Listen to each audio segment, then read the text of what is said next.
सैफ हल्ला प्रकरणात कोर्टाकडून आंतरराष्ट्रीय पातळीवरच्या कटाचा संशय व्यक्त. आरोपी बांगलादेशी असल्यामुळे आंतरराष्ट्रीय कटाचा संशय नाकारता येत नाही, कोर्टाचं निरीक्षण. सैफवरील हल्ल्याप्रकरणी आरोपी मोहम्मद शहजादला 5 दिवसांची पोलीस कोठडी. गुन्ह्याची गंभीरता पाहता आणि तपास प्राथमिक टप्प्यात असल्यानं कोर्टाकडून आरोपीला पोलीस कोठडी. सैफवर हल्ला करणारा आरोपी मोहम्मद शहजादकडे बांगलादेशची कागदपत्र. आरोपी 6 महिन्यांपूर्वी मुंबईत आला. विजयदास नावाने वास्तव्य करत असल्याची मुंबई पोलिसांची माहिती. आरोपी मोहम्मद शहजाद बांगलादेशी असल्याचं अजून सिद्ध झालं नाही. आरोपी 7 वर्षांपासून मुंबईत राहतोय, आरोपीच्या वकिलाचा दावा. सैफवरील हल्लेखोराला पकडण्यासाठी ठाण्याच्या कासारवडवलीत मुंबई पोलिसांचं मोठं ऑपरेशन. हल्ला प्रकरणानंतर घाबरून आरोपी बांगलादेशला पळण्याच्या तयारीत होता, मात्र त्याआधीच पोलिसांनी मुसक्या आवळल्या.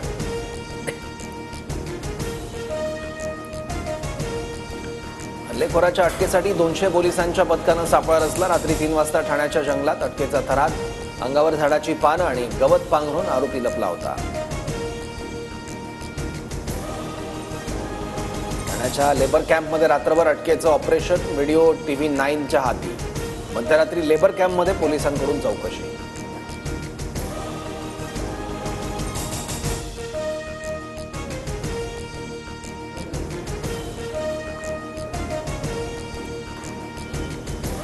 पहाटेचा शपथविधी. अजितदादांना पक्षातून काढण्यासाठीचं षडयंत्र. भाजपसोबत जाऊ नका, दादांना पाया पडून सांगत होतो.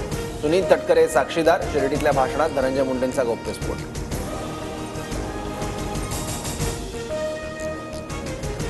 जनमानसात प्रतिमा खराब असणाऱ्यांना पक्षात घेतलं जाणार नाही. कोणी दोषी आढळल्यास सरळ हकालपट्टी करणार. अजित पवारांचा नेत्यांसह कार्यकर्त्यांना इशारा. बीड हत्या प्रकरणावरून मला टार्गेट केलं जात आहे. निर्घृण हत्येचं कोणीही समर्थन करू शकत नाही. देशमुखांच्या मारेकऱ्यांना फाशी व्हायला हवी. राष्ट्रवादीच्या शिबिरात धनंजय मुंडेंचं वक्तव्य.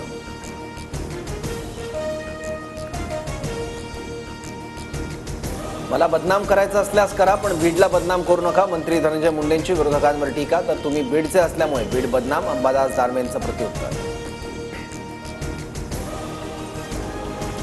बीडचे नव्हे तर आका पॅटर्नची बदनामी होते. आम्ही आका पॅटर्नची बदनामी करत राहणार. तुमच्याकडे उत्तर असतील तर द्या. सुरेश धस यांचं धनंजय मुंडेंना उत्तर.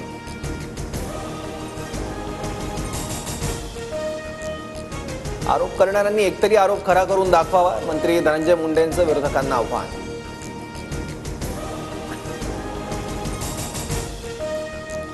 राष्ट्रवादीच्या शिबिरात नवाब मलिकांकडून बीड हत्या प्रकरणावर भाष्य. राज्यभर पक्ष आणि नेतृत्वाची बदनामी होते.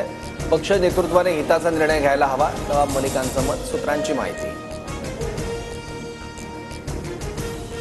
राष्ट्रवादी काँग्रेस पक्षात भाकरी फिरवली जाणार. प्रफुल्ल पटेलांकडून पक्षातील बदलाचे संकेत. तालुका अध्यक्षापासून ते राष्ट्रीय अध्यक्षापर्यंत निवडणुका होणार. प्रफुल्ल पटेलांचं वक्तव्य. रायगडच्या पालकमंत्रीपदावरून वाद पेटला. गोगावलेंना पालकमंत्रीपद न मिळाल्यानं रायगड शिवसेनेचे आमदार नाराज. महेंद्र थोरवे, महेंद्र दळवी उद्या एकनाथ शिंदेंची भेट घेणार. नागपुरात मोहन भागवतांविरोधात युवक काँग्रेस आक्रमक. राम मंदिराच्या उभारणीनंतर स्वातंत्र्य मिळाल्याच्या वक्तव्याचा निषेध. RSS विरोधात जोरदार घोषणाबाजी. आंदोलनकर्ते पोलिसांच्या ताब्यात. गोंदिया विधानसभा मतदारसंघात काँग्रेसला धक्का. नाना पटोलेंचे खंदे समर्थक आणि जिल्हा काँग्रेसचे महासचिव नीलम हलमारे भाजपत. कार्यकर्त्यांकडे दुर्लक्ष केल्याचा आरोप. छत्रपती संभाजीनगरमध्ये जनाक्रोश मोर्चा. संतोष देशमुख कुटुंबियांसह सोमनाथ सूर्यवंशींचे कुटुंबीय सहभागी. आरोपींना फाशीची शिक्षा देण्याची मागणी करत विभागीय आयुक्तांना निवेदन.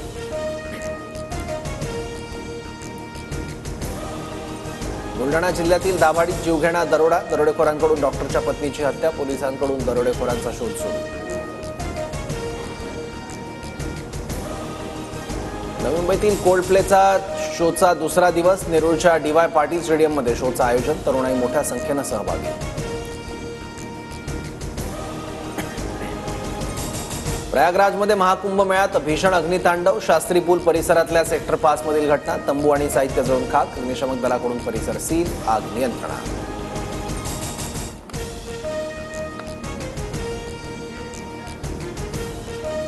मुख्यमंत्री देवेंद्र फडणवीस गुंतवणूक आणण्यासाठी दावोस दौऱ्यावर. वर्ल्ड इकॉनॉमिक फोरमच्या गुंतवणूक परिषदेत सहभागी होणार. रोजगार निर्मितीसाठी राज्य सरकारचा प्रयत्न.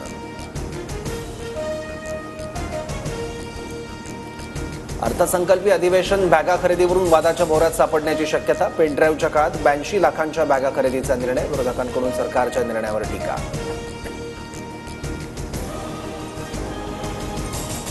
मुंबईत आता मेट्रो, बस, लोकल आणि मोनोच्या तिकिटासाठी एकच ॲप असणार. मुंबईकरांच्या सुलभ वाहतुकीसंदर्भात सरकारचा मोठा निर्णय.